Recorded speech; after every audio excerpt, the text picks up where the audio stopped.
Mark Rutte confirms NATO aid funding for Ukraine.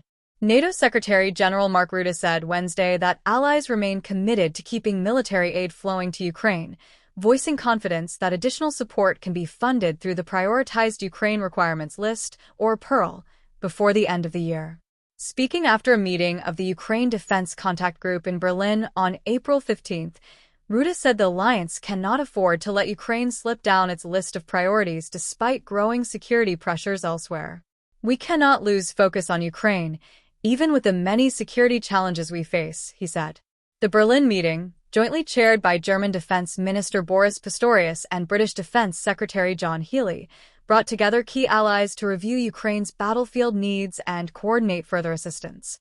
Ukraine's Minister of Defense, Mikhailo Fedorov, briefed participants on the situation at the front and outlined the country's most urgent requirements.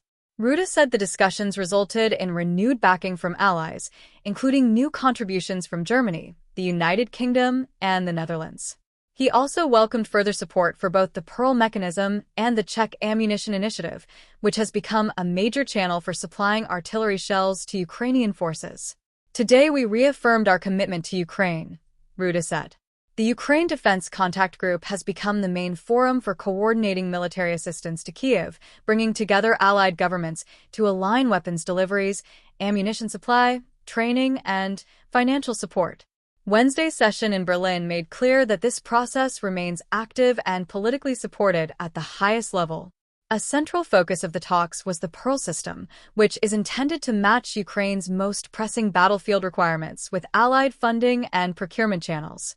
Rather than relying only on separate national pledges, the mechanism allows Kyiv's needs to be formally listed and prioritized so partner countries can direct support where it is most urgently required. That can include artillery ammunition, air defense missiles, communications equipment, mobility assets, and other supplies needed to sustain combat operations. Rutte sounded cautiously positive when asked about whether the alliance could fully fund those needs this year.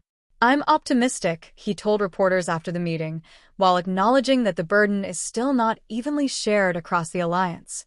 "A limited number of countries are doing the heavy lifting, but we are seeing change for the better." His remarks highlighted a long-running issue inside NATO. While several countries have carried much of the military aid effort, alliance leaders continue to press other members to increase their contributions. Germany, the United Kingdom, and the Netherlands remain among the most active European supporters in this area. Rutte also stressed that there remains broad consensus among allies on the need to continue supporting Kyiv. "We have to make sure Ukraine has what it needs to stay in the fight.